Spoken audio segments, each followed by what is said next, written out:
Crusader Kings 3. This is one of Paradox's newest games, and has been relatively successful overall. Hopefully with the new Crusader Kings 3 expansion coming out on February 8th, 2022, Crusader Kings 3 will be even more enjoyable. As many people have pointed out, it lacks flavour in comparison to Crusader Kings 2. Although, what Crusader Kings 2 and Crusader Kings 3 both have in common is the start date of 1066. Why on earth have Paradox decided to stick with the start date of 1066, and what was the exact reason for it?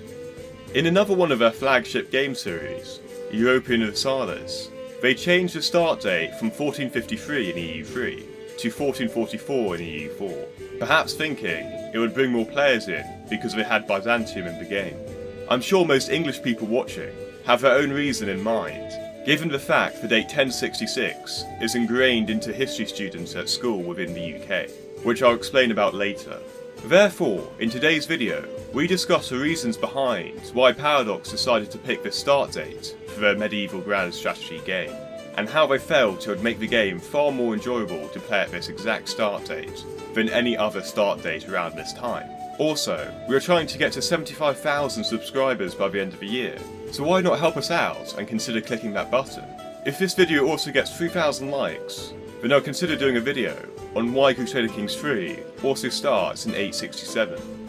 We begin by discussing probably the main reason why the start date of 1066 was chosen, and I'm sure the English viewers will have a lovely discussion about it in the comments. It is because of the English succession crisis. Over the last 50 years up to this point, England has had a period of instability. The Vikings continued to raid England throughout this time savagely, and specifically Kent in 1011. It was therefore probably not great to be an English peasant during this time, with this fear looming over your head every day, and it might be best to move a bit inland. One of England's most terrible kings, who was king at this time, Ethelred the Unready, allowed this to occur, and England became part of the Scandinavian king's dominion in 1016. The Saxon royals fled to France, and lived there for some time. The two sons of Ethelred the Unready tried to capture England in 1035, but one of them was blinded, and the other one fled back to France. Eventually, once the Viking line had died out, Ethelred's son, Edward, was able to take control of England again in 1042.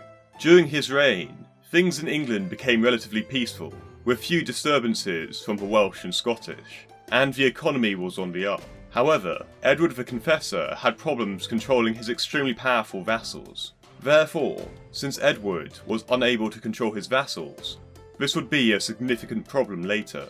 He wasn't particularly the most politically astute man, and was deeply Christian, building Westminster Abbey during his reign, and given the nickname the Confessor. Edward the Confessor eventually died on January 2nd, 1066, with no obvious heirs to his throne.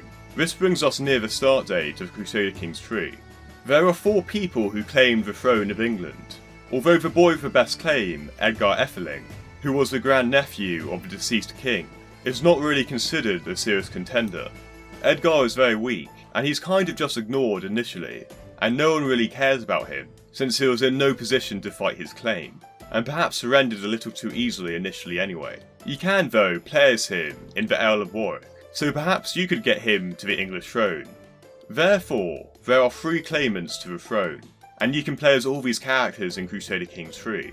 We begin by discussing Harold Godwinson, the strongest and richest man in England, whose sister was married to the former king. Harold claimed Edward on his deathbed asked him to be king. I suppose this was because he was a skillful military commander, and had virtually acted as king during the time of Edward's final years. However, Harold did try and overthrow Edward in 1052, and the two men didn't particularly like each other. Despite the negatives, Harold crowned himself King of England on the same day, but there was one big thing he ignored. He swore allegiance to William the Conqueror, and said he would be the next King of England. This brings us on to our next claimant, the Duke of Normandy, William the Bastard. William was a distant cousin of Edward, and was promised the throne after helping Edward against the Godwin Rebellion.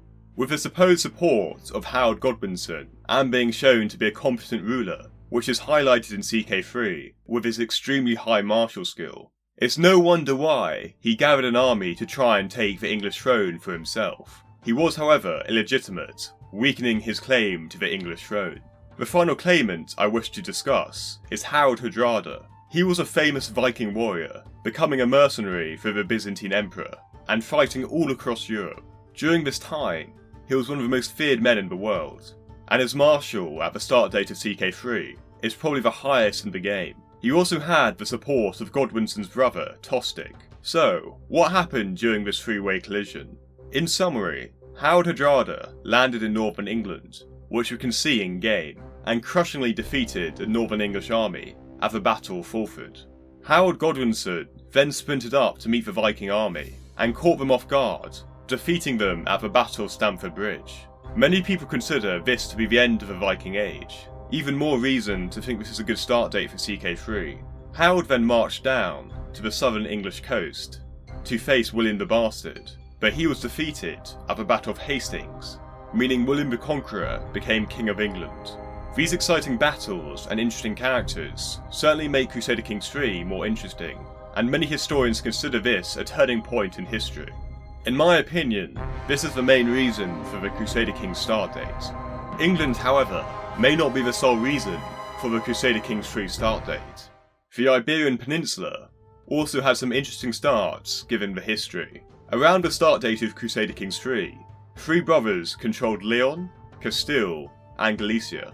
This sort of occurrence is quite interesting, and as a CK3 player, it might be quite fun to play as one of these brothers, and play a political game, trying to play one brother off the other.